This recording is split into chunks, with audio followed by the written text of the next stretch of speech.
Hello everyone. So we'll be talking about pesticides in this video. So let's define what a pest is. So pest is an organism that damages the crop or livestock. So like this here. And a weed is any plant that competes with the crops for nutrients and other things. So because we talked about monoculture where we're growing only one type of plant. It limits the ability of natural enemies to control pest population, and then the farmers turn to the chemical pesticides, chemical suppression of pests and weeds, and they start using those chemicals to control them. So pesticides include synthetic chemicals that kill insects, and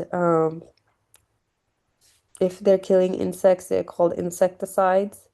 Plants, those are called herbicides, and fungi are fungicides. Cidal, the word "cide" means to kill. So nearly 400 million kg of ingredients from pesticides are um, applied in the US each year. Chemical pesticides, they have served to increase our food production. So because we are able to control the pests or the disease, then we can increase the food production. Um, you probably also use maybe pests to use pesticides to control pests in our home. Um, they do protect. However, exposure to synthetic pesticides does have health consequences, and especially for the people who are applying them, the farm workers. So they have the highest level of exposure. Other than that, the kids with the developing brains and bodies, they can have they are at high risk. So exposure to pesticides does have health consequences. And in addition to killing the target, they can also kill non-target organisms.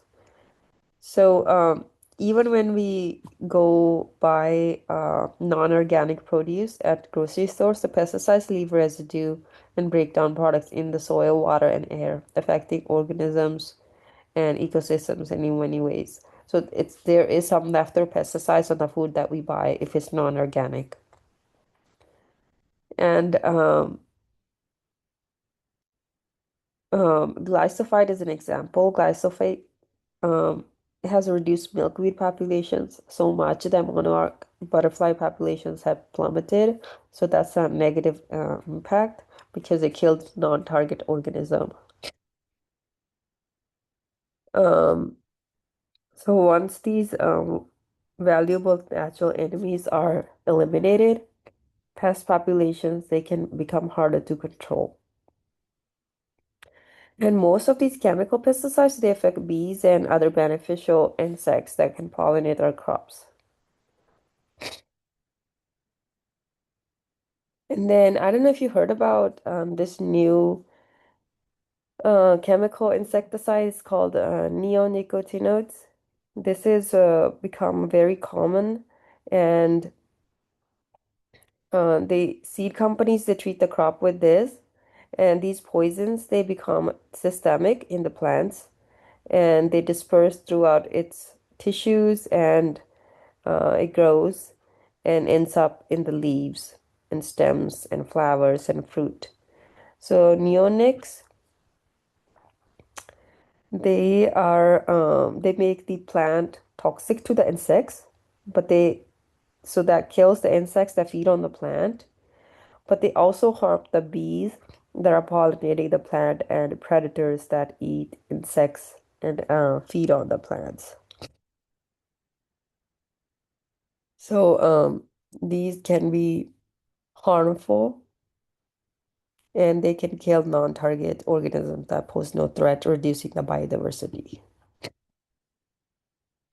So pests, they evolve resistant to pesticides. So let's say there's a pest attacking the crop, you apply some pesticide, most of the pests are killed. Few survivors breed and produce a pesticide-resistant population. When they next attack the crop, you need more toxic pesticide to apply. So let's say an insecticide application kills 99.99% of the insects in the field. That's a lot, but it means that one in 10,000 insects survives. So if an insect that's genetically resistant to the insecticide survives and mates with other resistant individual, the genes for the insecticide resistant will be passed on to their offspring.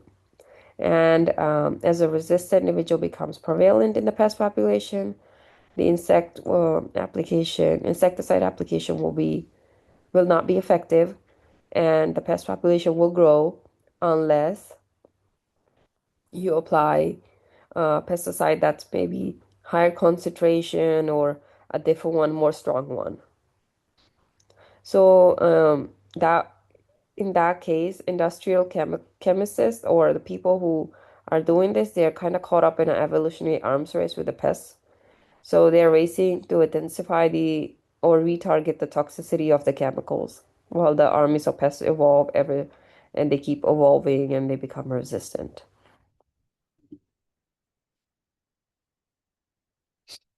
So something called biological control is when we are trying to use, instead of a pesticide or a chemical, we're trying to use natural predators or parasites to eliminate the pests. So that's biocontrol.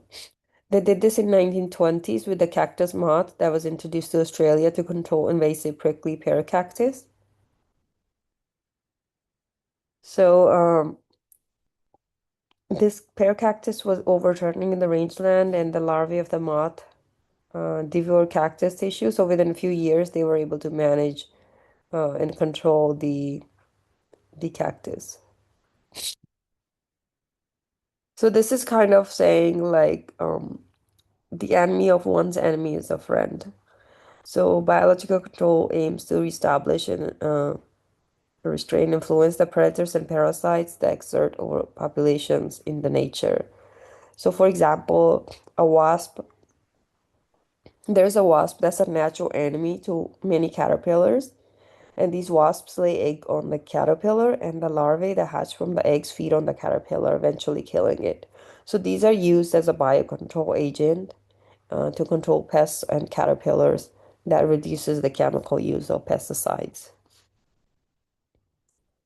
There's another example of BT, soil bacterium that produces a protein that kills many caterpillars and some of the fly and beetle larvae. So these spores can be sprayed directly on the plants, and the gene is responsible for producing the protein.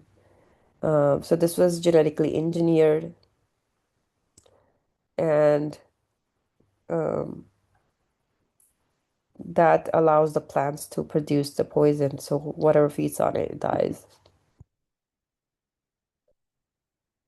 So last time we were talking about invasive species. So when a pest is non-native species, scientists may consider introducing non-native predator to combat it. So they expect the pest from its native range. Uh, it'll attack the enemy. They might consider importing a biocontrol agent from abroad so that the pest has never encountered, reasoning that the pest has evolved, has not evolved a way to avoid a biocontrol agent. So in either case, the approach involves introducing an animal or microbe from a foreign ecosystem into a new ecosystem or ecosystem in the context. So carrying out such a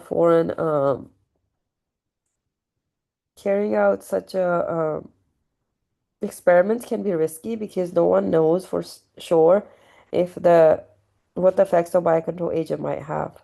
In some cases, these agents have turned invasive and they became pests themselves.